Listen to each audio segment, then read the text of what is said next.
Hello everyone, સ્વાગત છે તમારું મારા યુટ્યુબ ચેનલમાં. ચાલો તો પછી હું આજે બનાવવાની એકદમ સિમ્પલ રીતે વઘારેલી ખીચડી અને આમ કહેવાય કે સિમ્પલ પુલાવ. ચાલો તો પછી મેં કુકર લીધું છે, તેલ નાખી દીધું છે, જીરું નાખી દીધું છે, થઈ ગયા પછી થોડા ટામેટા નાખી દીધા, ટામેટા નાખ્યા પછી હિંગ નાખી દીધું છે, હલાવી દીધું છે.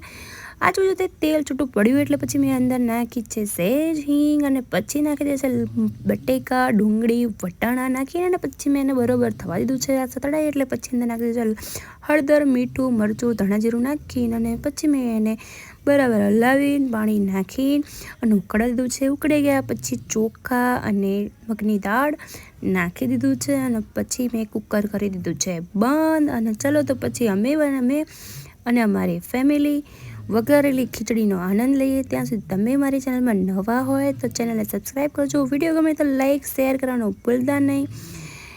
ચાલો તો પછી તમે પણ જોઈ લેજો, તમે પણ આજે બનાવજો આવી રીતે.